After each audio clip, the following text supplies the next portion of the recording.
Hey everybody, welcome to episode 73 of FoundersGyan and thanks for tuning in. This week we are talking to Kaushik, the founder and CEO of BooksBeka, and our topic of discussion is how to source difficult items for an e-commerce venture. Do check out foundersgyan.com/EP73 for the show notes to links to all that we discuss on the show. Are you ready? Let's go. Hello everybody. Today we have Kaushik, the founder and CEO of BooksBeka.com on the show, and we are going to talk about how to source difficult items for an e-commerce venture. So firstly, Kaushik, thanks so much for taking the time out and giving us your valuable information in this podcast. So why don't you quickly give a 1 or 2 minute intro about yourself and BooksBeka.com. I think we need to set the context right about why you'd be the right person for telling us how to source difficult items. Yes. First of all, thank you, Ram, and I think it's a great opportunity to share my views on this topic. I'm Kaushik. I'm a computer science graduate from JSS Academy of Technical Education. I've been the founder and CEO of BooksBeka.com, a startup which is running from past 1 year. So we are basically an e-commerce website completely dedicated to books market. Yeah. And I've been working out on the supply chain. I've been working out on sourcing all these suppliers, distributors from past 8 months, and that has been the major aim of the company too. And I think I hope I'll be helpful in exploring more about this topic. Okay, so just to add on to that, BooksBeka.com specializes in academic books, if I'm not mistaken, Yes. and hard to source books, Yes. right? These are not Yes. books that you can just go Yes. to your local shops. Neither can you, maybe you can get it in online, Flipkart, Yes. I'm not sure, Amazon, but Yes. these are difficult to source items, and Yes. BooksBeka.com gives them in 2 days, if I'm 2 we to 3 give days. from 8 hours. 8 hours, okay, great. Yeah. But let's say average 2 to 3 Yes. days, and at less than the MRP that you Yes. would get in the. Yes. So I think that sets the tone for our conversation. Now, obviously, Kaushik, you've been an expert in sourcing books. Now, let's first define what is a difficult to source item. In your experience, obviously, you come from Yes. the books background, but maybe you can give us more general idea of what do you consider a difficult to source item. Yeah. See, according to me, the products which are not categorized, where there's a lot of disorganization, which is not simple way. So there's one way where you make simple things complicated. There's one way you make complicated things very simple. So that is where I feel there are few products in the industry which has not been online ever. Mm-hmm. Because of disorganization in the retailing, because of the disorganization in the supply chain, they've never come online. So that is the main focus which we're working out in the BooksBeka.com also. So there are definitely a lot of products which have never come online. So when you say these are not being categorized, what do you mean? So for example, if I'm an engineering student, for Yes. example, I know my syllabus, I know what books I need, right? So Yeah. what do you mean by these books are not being categorized? Yeah, let me tell you what I mean by disorganization. I mean no categories. See, the books, the products, I mean they're very dynamic. They're open. They're open to change for the dynamic syllabuses, because syllabuses are just for 1 year or just for 2 years. So once there is dynamism, you need constant efforts to maintain the dynamic categories. So you need a team which is working on the market analysis, the market surveys.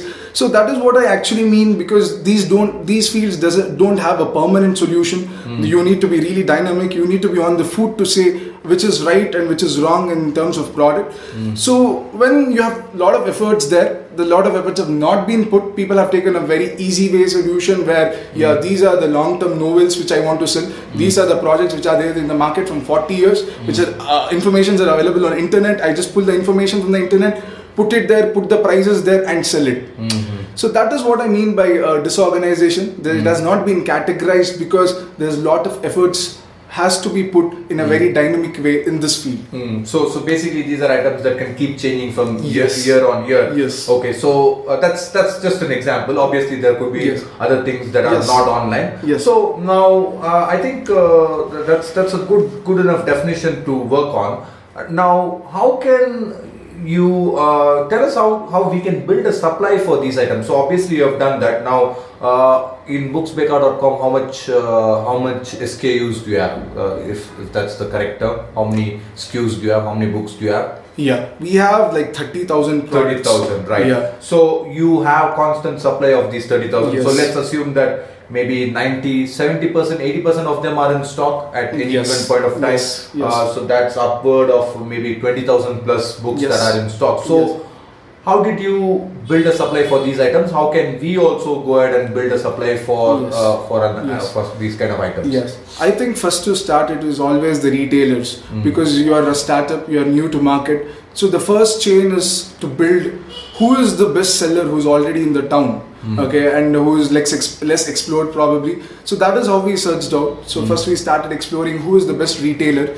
So that is how we started the business also. And I think for any e-commerce website, that is how they have to start, because and he's very flexible, because he doesn't work on rules. So there's a lot of conversations which you can have where you can put a lot of his products online. You have images could be taken in the store. So first thing is to find a retailer. So that is how we did. So we found a retailer in the level of supply chain. Then thinking about the distributor.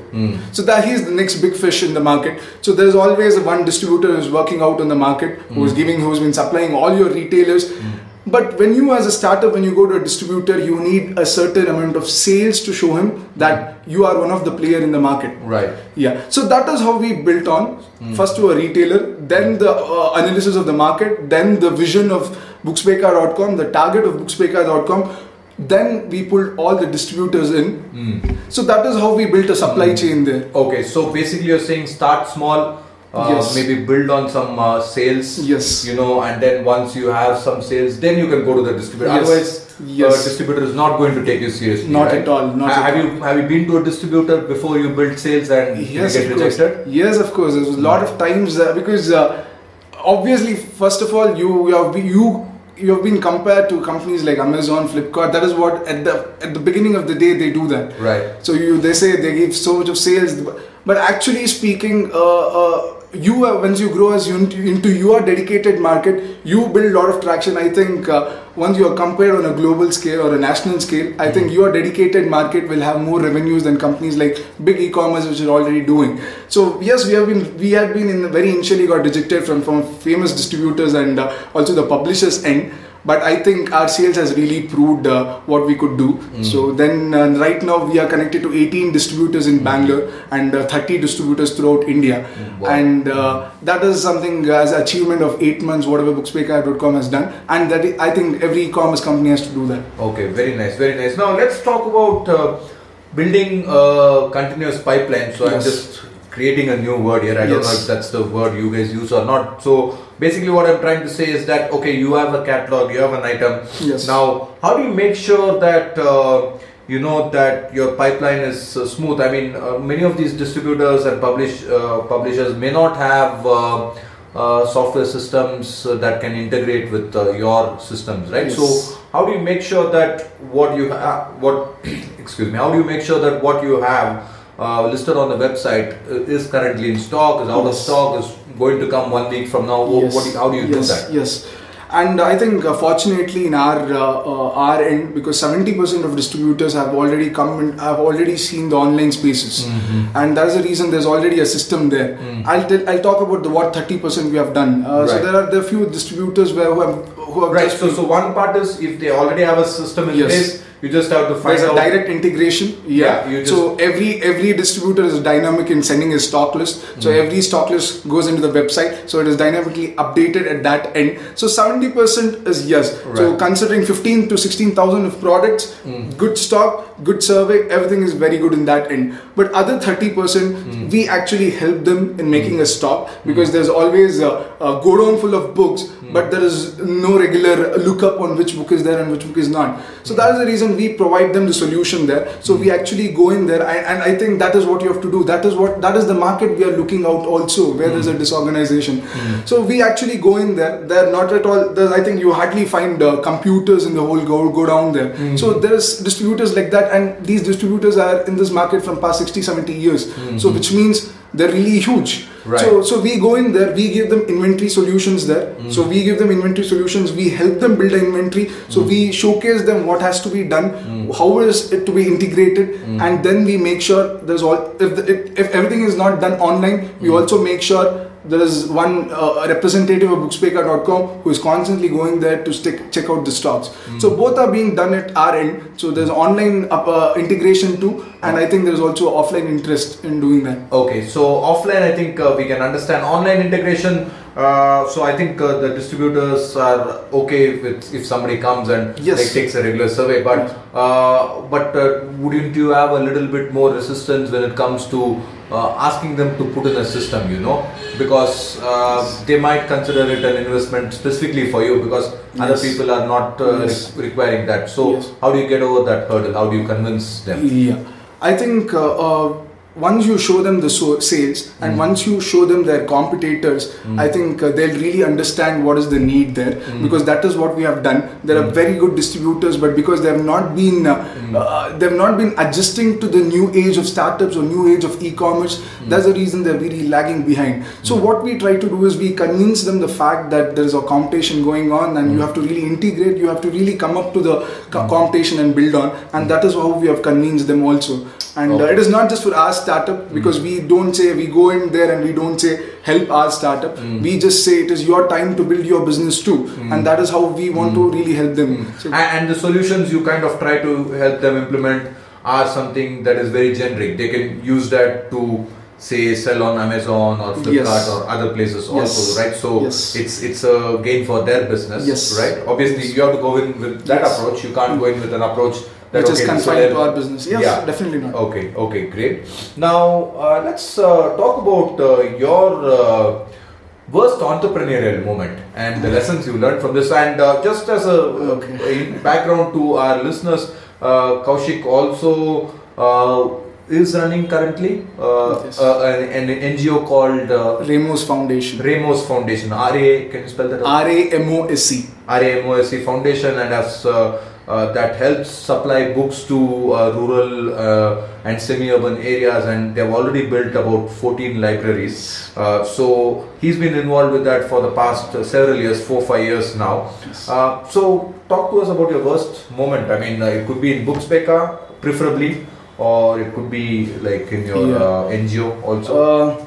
I think I'll just tell a few lines about the NGO and also continue with the journey there. I think as an NGO, like you're not bound to earn, so you're doing all these good things. And I was awarded Yuva Chetana Award, a national level service award in 2014 for being the best visionary. So because I've already done career counseling sessions, all these things in 15-16 districts, and the journey was very smooth when I was in an NGO, because 4 years it was college and it was NGO. It was all really going good, and people always appreciated and also applauded me because I was doing something which was really different. So then the urge of doing something different hit me very, very quickly, and that is when I thought, no, that's not the IT sector which I really want to go in, because I'm a computer science engineer. It's a startup which I want to really come out and explore. But once you come into this sector, probably the 3 months after deciding that I'll be going through a startup, there was a lot to hear.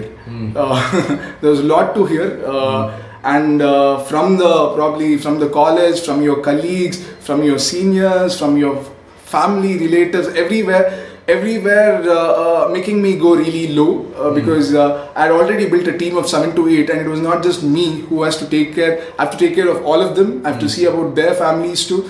I think taking risk was, I think thinking about doing big was much more scary then. Then I think the family was a big support. All of us, I think we are getting great support from family for whatever we are doing.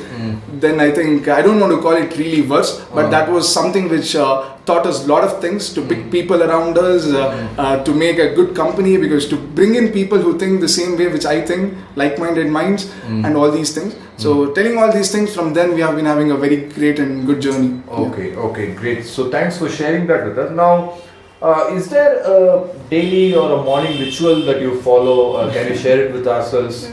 Could be personal, like maybe exercise or whatever, or professional. Maybe you do something every day without fail. Yeah, I think for any entrepreneur, motivation is really important. And you come to some point there, nobody can motivate you apart from yourself. So I think I start the day with the gym. Because physical exercise is really important. And then, believe it or not, I hear a lot of motivational spiritual speeches from sages like Sukhabodhananda Swami, all these things, because my dad really feels funny, what is he doing at the age of 22? But I think it really motivates me that, and from then on, because I have to come here and motivate my people here, and that is what we have been doing. And once we come down here, and to be honest, I still accompany my team for the delivery, because we deliver some 20 to 30 orders per day, and we go in there, we talk to customers there, because we really want to know, we don't really mind doing that. We distribute pamphlets, we go out for shipping, so we do all these things. And I think for any entrepreneur, self-motivation is really important, and that has been my daily ritual. I motivate myself. Okay. If you like this show, do follow us on Facebook and Twitter. The link is www.facebook.com/FoundersGyan and twitter.com/FoundersGyan. Both these provide you daily tips and articles as well as resources to help and inspire your startup. There are multiple tips per day. Some examples of these tips would be articles on the latest startups, growth hacking tips, how do you build team for startups, how to get funding, etc. So don't forget facebook.com/FoundersGyan and twitter.com/FoundersGyan. Now, let's get back to the topic in hand. Yes. Now, one of the considerations that every e-commerce website has is whether to build a stock, a warehouse stock kind of model, or to do a just-in-time model when you just directly get it from the distributor. So obviously there are advantages and disadvantages of both. Now, with based on your experience, could you give us some considerations for when we should actually say keep stock versus when we should actually do a just-in-time model, or should we do a combination of these? So maybe you can start with BooksBeka, how you do it, and then elaborate in general terms what we should do. Yeah, we actually started with just in time, because I think of any startup, they have to do that, because until you know your market, until you know the problem of the market, you really don't have to risk, because risk is always calculated. You have to risk it only when you know your market. So we did it with just in time, and we did a lot of surveys on the books, especially on the products. So first, for any company, do a very good search, very good survey on your products. What is the kind of product people are looking out for? That is what we really did. And once you are doing really well with just in time, then you take your analytics strongly, make until you bring on a analytical number. I mean, okay, this number is good to talk about the analytics now. Until you build that, so once we saw good analytics, now we know which are the products we really want to invest in. Okay, then we started with the whole collection of inventory. So now we do both. We do just in time and we do inventory. But 60% of the company is running on inventory now, and you find your own ways to reduce the risk of inventory losses. So that is what I advise any young entrepreneur who's into e-commerce. You should always have your ways to reduce your risk on inventories. Just for example, I'll just tell, we have a stock of something in 3 to 5 lakhs. If we, just for example, we have such a stock. So what is the idea we brought in is, we did this something called offline stores. So there is booksbeka.com, online center, everything is going good. We have brought in a concept called offline stores, and we have some 30 offline stores in Bangalore now, spread out into different areas. So what I do is, instead of just keeping a blind inventory in your godown, what we do is we put everything into the market. So just to increase the visibility of the product, because if somebody wants to experience the product, they can go to booksbeka.com offline store, so they can see the product, they can buy it there. So that, and few of the books are going to the cafeterias. So we are exposing our whole products to the cafeterias. We're going to offline stores, and we're also doing B2B businesses. So I think you have to really find, once you're doing an inventory business, once you're doing an inventory model, find your ways to reduce the risk of inventory losses. That is what I can tell. And of course, you have to do both. Just in time is what you have to do, because you cannot source 100 products at the end of the day. You can do somewhere near 95, 96. There are a few distributors who are very primitive in their thoughts, very orthodox in their thoughts. They're not ready to give out 10, 15 books at one shot. Right. They know the demand of the products there. So that is the reason you have to do both. But if you're doing inventory, have very good ways to reduce the risk of inventory loss. Okay, and excellent. And one of the reasons could be distributors not giving you less number of stock for building an inventory.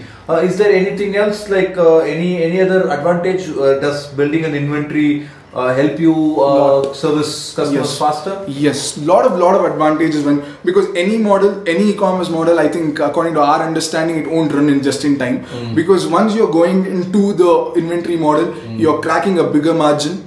Until the profit on the product is your major source of income, you have to run on an inventory model. Because you have other sources, then it's fine. Work on just in time, use all your e-commerce skills or digital marketing skills to bring other players on your field. But what I feel is if the income is through the B2C, it's on the profit on product. Inventory model is the only way, because you can't compete with big giants with the percentage. So you have to work out the inventory models, because even big companies work on just in time and they're not being able to crack bigger discount. So inventory is the only way. But once you're doing inventory, a lot of things has to be done, because this credit policy comes into the picture. Right. Because you have to always invest, you have to open accounts in all the distribution houses. So you have to maintain the accounts there. So once you are flexible enough to invest amount there, I think inventory model can really fetch you a lot of margins in profit making. Okay, great.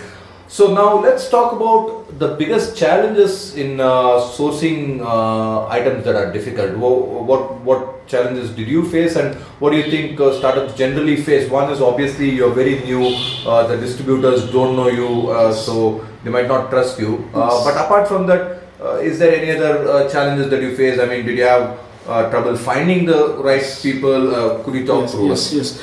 I think the primitive mindset of the stores, because once you're talking about things which are not online or difficult to source items, of course you have to understand the fact that the vendors are not easy.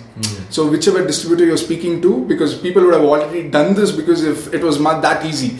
So once you have to understand the fact that it is not easy at all. So the way you converse there, the things you tell them, you have to have your own ideas to bring a profit for both models. So you have to work out on all these things. So finding them is the biggest difficulty, and getting into their level is the second difficulty, because not every day you'll be because few of our distributors are vendors themselves. Okay, so because we also deal with second-hand books, so we have a lot of vendors connected to. They're very against e-commerce, so they don't want to support e-commerce because they know their business is going down because of e-commerce. So how do you convince them? By building their business too, by helping their business too. That is your challenge, and that is where we worked out also. So offline store concepts, all these things, we gave them room to explore. We gave them room to market their product, bring their name into the picture, not just BooksBeka.com. So now we can proudly tell that is what I want to try to tell, that help other businesses grow to build your business. So that is the only model which can convince them. So excellent advice. I think that's a gem of advice there. You should go in to these businesses with the mindset of helping them, so that you can get business. And also I think you have to be ready for a lot of rejections and a lot of disappointments along the way, because like you say, these people are not open to the idea. So you have to have a thick skin and be not persevere, right? Basically, you have to persevere even if it doesn't work out. So I think those are great things. Now we just have a couple of last questions, but before we go to that, I just want to ask you, what is the best advice you have ever heard and try to implement in your life, job? Yeah, I think the best advice would be going slow is better than stopping. I think that is what I really felt, because I think one of my mentors said this, because I keep visiting a lot of mentoring sessions and all, because we are new to this whole arena of startups. So I think you never know until you're progressing, until you're just going a single step, not huge leap steps or a jump. Until you're progressing, until you're going slow, I think that would be a solution. So never come into a place where okay, I think it's time to stop, because once you're into this field, I think only you will be knowing the vision, because you don't go to convince anybody else. It's better to go slow. Excellent, excellent advice there, Kaushik. Thanks so much. So even if times are tough and your business is not doing so well, always try to maybe put in 10% of effort at least, even if you don't give up completely. I think is a great advice there. And if you had to do this all over again, so BooksBeka is now about 8 months old, like you said, and you are doing pretty well. You already have so many distributors, so many items in stock, and so many offline stores. But is there anything you feel that if you started today, you would have directly skipped some of the things and done some of the things different? What do you think, or would you still go through this same journey? I think no, because only when you try, you know what is the thing you have to correct. And because there's no rules as such in business or in startup, so something every model is different, every product is different, so I can't apply some other product rule into my product. So what we have been trying to do from 6 to 8 months, I think we have been learning a lot, and that is what we really wanted to do. So even now, for all the mistakes which we have committed now, so there's always some resolution which is coming out of that, there's always some solution which is coming out of that. And I think for any startup, time is really important. So you have to give enough time for your product, enough time for your market, so then you will know what are the mistakes and what is the end, like you have to really correct. So I think I'm okay with spending 8 months, and that has really helped me too. Okay, great. So now what are your biggest tips for startups who want to start an e-commerce website and are targeting like difficult to source items? Yeah, the first thing is first find out which is the products which are really difficult to source. Normally, what a lot of them do is they take a simple product and they make a complicated creative project out of it, and they display it. At the end of the day, they feel only the discounts are when it comes to e-commerce, only discounts wins you the customer, but that is not at all true. So how good a service you can give is really important. So now we have been giving services which are, we are trying to build a logistic channels which can deliver your product in less than 8 hours. So you have to find these innovative ways. So first is to find the products which are really difficult to source. So go in a compassion, a passion where you can really help vendors who have been finding really difficult to bring their product online because of some reasons or because of their thoughts. So go and give a clarified picture to them. And second is always concentrate on your service, because what is the service you give, what is the rapport you keep with your customers. Just like we had a Santa sale 2 days ago, and there was like 10 surprise gifts just given to 10 customers as in form of Santa Cruz. So do something innovative, always keep in touch, and always know your market. And money is not at the end of the day you have to run behind, and I think it's a passion which is coming out. We are deeply in love with books, so that is the reason we came up with BooksBeka. We were book donors and we were book buyers, and finally we became booksellers. So that is how we have to build a business. We are completely in love with whatever we are doing, from the product to the service. Okay, excellent. So since you are in love with books, I'm sure you have some favorite books. So for startups, what from a startup's perspective or general perspective, top 3 favorite books that you can recommend that people should read? Yeah, I think this was the first book which my father gave me. So it's You Can Win by Shiv Khera. I think this is what you have to really learn, because they talk about a lot of things and which really inspired me, and I did this in very young age. And I think now I've been reading it over and over, and now I'm realizing what is the importance of that book. So first read is You Can Win, and the second is The Magic of Thinking Big. I think that is what we really always fail. You're really afraid to dream big, so let us not do that. So that book really gives you that picture where you have to really dream big. And yes, these technical books aside, and the other one is Alchemist by Paul Coelho, because that is where we explore. I think it is not just at the end of the day, we are not machines doing business, so we are humans. So let us connect emotionally too. I think it will really help your business if you are really emotional. So people say you have to be really ruthless to be a businessman. That's not at all true. You have to be really emotional, because you know the connection, you know the emotions. I think Alchemist, a very simple book, will really help you.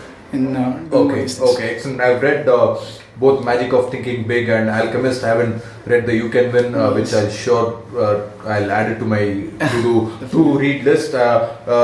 Surprising factor is that Magic of Thinking Big I've read several times, and in the process of rereading it right now actually. It is just here, so that's the reason. Okay, great. So I just have one final question, but before we go on to that, what's the best way to reach out to you? Obviously people can check out your website, that's booksbeka.com. Yes. And for our non-Kannada people, Beka means do you want, right? Yes. So booksbeka.com is a play on the Kannada word do you want books. So booksbeka.com is obviously the website to go and check out your product and your service. But if any startups or any entrepreneurs, any founders want to reach out to you personally, what's the best way to reach out to you? Yeah, I think they can connect to me on LinkedIn.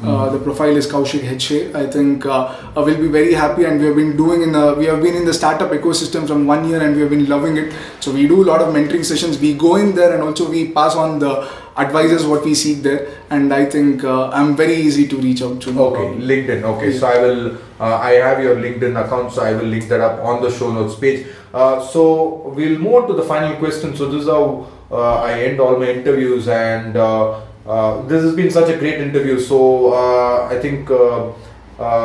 Thank you so much for that. Firstly, second thing is I always tell my guests that if none of what you said in the past half an hour does not air, and just one Gyan airs, what would that be? I think it would be a shame to say that, because you've given such great information and advice for other startups. But still, let's assume that nothing you said will air, but only one Gyan will air. So give us your one Gyan for startups.